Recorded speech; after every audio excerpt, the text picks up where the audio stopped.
अच्छा चौधरी साहब, ये जो मामला सामने आया है, आपने देखा जिस तरीके से अब यानी कि एक तरफ से भू माफिया का आरोप सीधा सीधा राकेश टिकैत पर लग रहा है।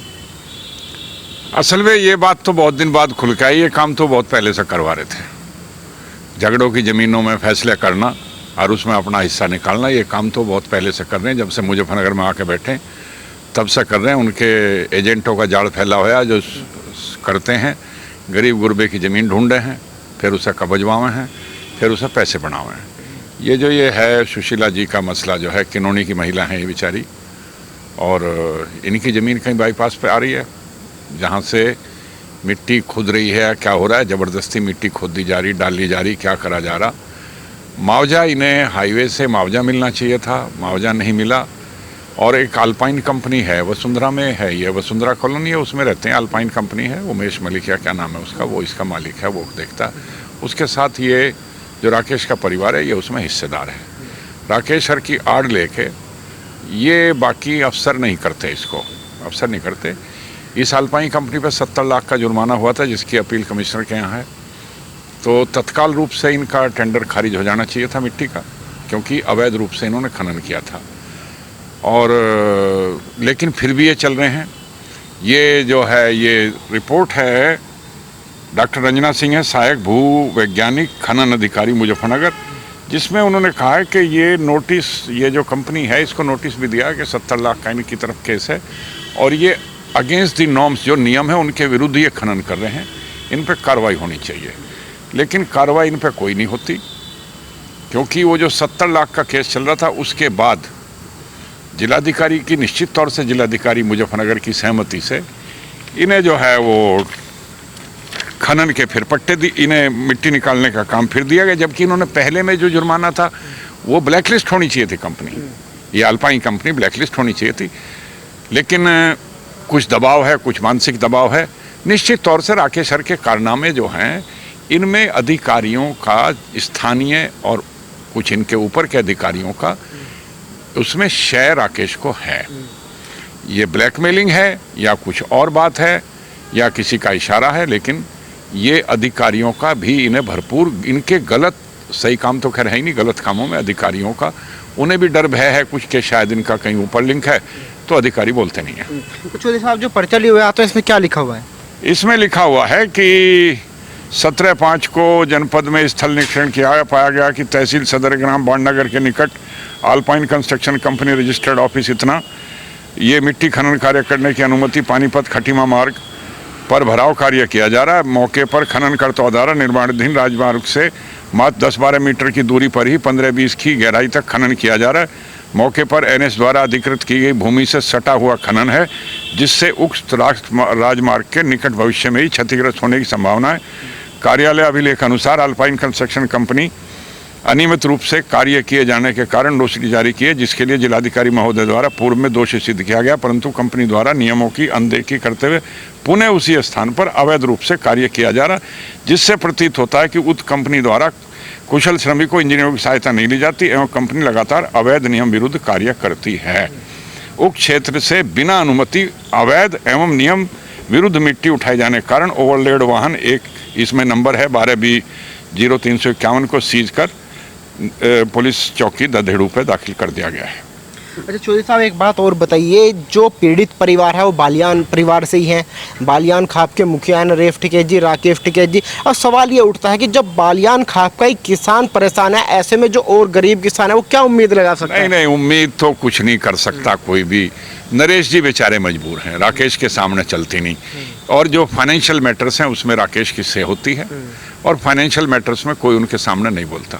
ये उनकी अपनी बात है।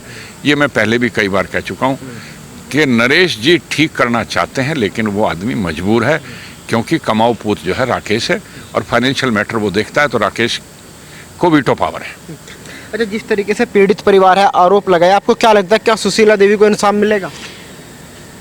इस प्रेजेंट सेटअप में तो मुझे उम्मीद नहीं है कि उस गरीबनी को, क्योंकि अधिकारी की जो संवेदनशीलता है वो संवेदनशीलता अधिकारियों में नहीं है। डीएम बहुत सक्रिय है इस जिले की, और मैं उम्मीद करूंगा आपके माध्यम से उसे देखने का मौका मिले ये, तो डीएम को उनके घर जाकर उन्हें न्याय देना चाहिए। बस। लेकिन चौधरी साहब कहीं ना कहीं जो पीड़ित परिवार है आपसे मिलने आया था, आपसे बातचीत हुई, तो कहीं ना कहीं उनकी उम्मीद आपसे भी लगी हुई है कि कुछ ना कुछ मदद होगी। मेरे जो बस की है वो मैं करूंगा, जो मेरे बस का मदद करना है वो मैं करूंगा, उनकी लड़ाई लड़ूंगा। लेकिन ये बालियान खाप का मैटर है, किनौनी गांव के रहने वाले, किनौनी बालियानों का गांव है और हर चंदे में हर चीज़ में वो लोग शामिल रहते हैं अपनी खाप के। चौधरी नरेश टिकैत का प्रथम कर्तव्य है सारी चीज़ छोड़ के इस महिला को न्याय दिलावें। अगर वो अपने आप को वास्तव में कहते हैं कि बालियान के चौधरी हैं तो वहीं पगड़ी बंधी हुई है, हम भी गवाह हैं उस बात के। लेकिन अगर वास्तव में वो पगड़ी के उत्तराधिकारी हैं और पगड़ी की उन्हें इज्जत रखनी है, वो बहुत कहते हैं खाप का चौधरी का, अभी एक दिन कहा था, बड़े उपदेश दिए थे उन्होंने एक गठवाड़ों के बाबा की तेरी में, तो उन उपदेशों में से थोड़े से उपदेश अपने लिए याद करें कि क्या है। वो बाकी को उपदेश दे रहे थे, उन उपदेशों में से कुछ उपदेश वे याद करें कि तूने लिसाड़ में क्या कहा था और अब अमल करने का टाइम आ गया। लेकिन जैसे हमने पीड़ित महिला से बात की है तो उन्होंने कहा है कि नरेश टिकैत जी ने तो कह दिया अगर मैं तुम्हारे मामले में पढ़ूंगा तो जो हमारा परिवार है उसमें खटपट शुरू हो जाएगी। सही बात है, वो सही बात है, बहुत ज्यादा विस्तार ना दो, मैंने कई बार पहले भी कहा है, नरेश जी मजबूर हैं ना चाहते हुए भी बहुत सारी बातें उन्हें बर्दाश्त करनी पड़ रही हैं। चौधरी साहब बात तो ही रुक गई ना, फिर इंसाफ कैसे मिलेगा? इंसाफ तो मिल ही जाएगा, इंसाफ तो मिलेगा। ये लोग नहीं इंसाफ कराएंगे तो ऐसा नहीं है कि ये आखिरी अदालत है, इंसाफ तो मिल ही जाएगा। किसी ना किसी का चरित्र, किसी ना किसी की अंतरात्मा की आवाज बोलेगी और अधिकारियों को झंझोड़ा जाएगा। अच्छा, जिस तरीके से अब उत्तर प्रदेश में चुनाव आने वाला है, 6-7 महीने रह गए हैं और सीधा राकेश टिकैत सीधा योगी आदित्यनाथ को चैलेंज कर रहे हैं, क्या लगता है क्या इस किसान आंदोलन का यूपी चुनाव में कोई फर्क पड़ेगा? भाई, एक बार यूनियन वालों ने एक सिपाही मर गया था, उसकी लाश रोक ली थी, उस पर बड़ा झंझट होया था धौलरे में। उसके बाद तो राकेश डर के मारे अपनी नौकरी छोड़ के भाग आया था, ये पुलिस में था सिपाही, ये नौकरी छोड़ के भाग आया था, कभी किसान तेरे साथ कुछ कर दें। राकेश का कोई फर्क नहीं पड़ने का। इन्होंने जिला पंचायत के चुनाव लड़ाए, बहुत पहांगे लगाए, एक आदमी इनके बैनर पे जीत के आया, केवल चरथावल वेग शर्मा जी, वो इनके बैनर पे जीत गया, बाकी तो कहीं कुछ नहीं कर पाए। तो इनका जो कुछ है वो इनसे ज़्यादा तो अच्छा परफॉर्मेंस बीएसपी कर गई, और वो जो रावण वाली पार्टी है भीम आर्मी वाली, वो कर गई इनसे अच्छा परफॉर्मेंस। अच्छा चौधरी साहब, एक सवाल मैं आपसे पूछना चाहूँगा, मेरा सवाल नहीं, जनता का सवाल है। जनता लगातार पूछ रही है कि ये चौधरी साहब भी लगातार 15 साल किसान यूनियन में रहे, मुझे नहीं पता आप कितने साल रहे, 15 साल किसान यूनियन में रहे, तब तो इन्हें किसान यूनियन बेईमान नजर दिखाई नहीं दी। लेकिन जैसे बीजेपी के पक्ष की बात कर रहे हैं, अब इनको किसान यूनियन बेईमान दिखाई दे रही है। क्या इनको मलाई मिलनी बंद हो गई थी जो इन्होंने यूनियन छोड़ दी? 1996-97 में, हाँ 1996-97 नहीं, पहले मेरा सवाल ये, आप कितने साल रहे? क्योंकि लोगों के मन में कोई 15 बताता है, कोई 12 बताता है। 1987 से 2000 तक 13 साल मुझे निकाला नहीं गया, मेरे से इस्तीफा नहीं लिया गया, मैंने हाथ जोड़ लिए थे। एक बड़ा कांड हुआ था, आप आज इसरार कर रहे हो, जनता को जानना चाहिए। करीब 40, 45 या 48 लाख मेंबर हैं गन्ना समिति के, जिनके माध्यम से गन्ना जाता है। मैं चैलेंज करके कह रहा हूं, 96-97 की बात है शायद, सहकारी मिल जिनका कंट्रोल सरकार के हाथ में है, उनमें भाव 2 रुपए ज्यादा था और प्राइवेट मिलों में 2 रुपए कम था।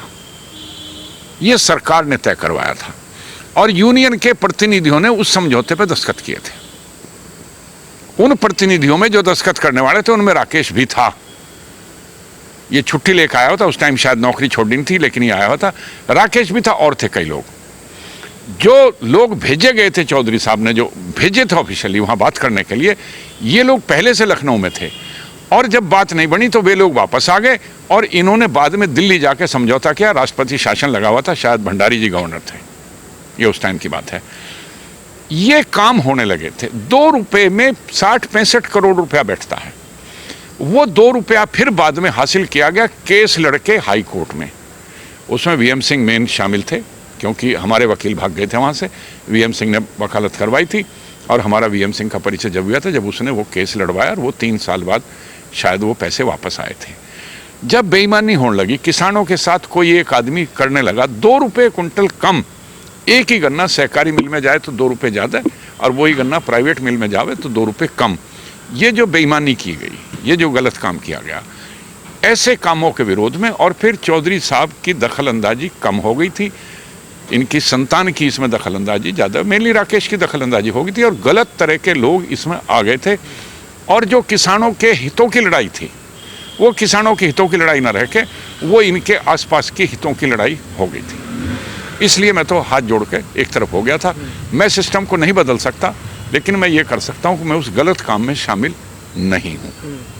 तो क्या आपकी यही वजह थी कि आपने यूनियन छोड़ा? हाँ, मेरी यही वजह थी। किसानों के हितों की रखवाली करने के लिए यूनियन बनी थी, क्योंकि पॉलिटिकल सिस्टम उस टाइम कोलैप्स हो रहा था। बिजली के दाम बढ़ा दिए, बिजली और कम हो गई और बतेरे वगैरह थे। अब तो बहुत कुछ सिस्टम बदल गया, इसलिए यूनियन बनी थी। किसानों के हितों की रक्षा के लिए लड़ाई लड़ी गई थी। इसमें किसी का हित नहीं था। घर की रोटी खानी, घर का तेल फूंकना, कोई चंदा नहीं पंदा नहीं, कुछ नहीं, किससे लेना नहीं देना नहीं। ये जो 2 रुपए का फर्क आया था, जिसमें किसी नेता को 10 लाख रुपए मिले थे, 65 करोड़ की चोट किसानों के मार के 10 लाख रुपए किसी नेता की जेब में गए थे। जब ये बात सामने आई, सब इस जहाज में रहने का मेरे जैसे का कोई मतलब नहीं था, क्योंकि मेरा यह काम नहीं था कि मैं पैसे लूं या ये करूं या वो करूं। इसकी जब डिटेल कभी पूछोगे, कभी भविष्य में बता दी जाएगी किसने पैसे लिए, उन पैसों का क्या हुआ। यानी सारा तो आपका सीधा सीधा राकेश टिकैत की तरफ ही है। राकेश ही मेन था। चौधरी साहब की नॉलेज में नहीं था, उनसे नॉलेज से ऊपर होकर काम। चौधरी साहब मजबूर हो गए थे इनके सामने।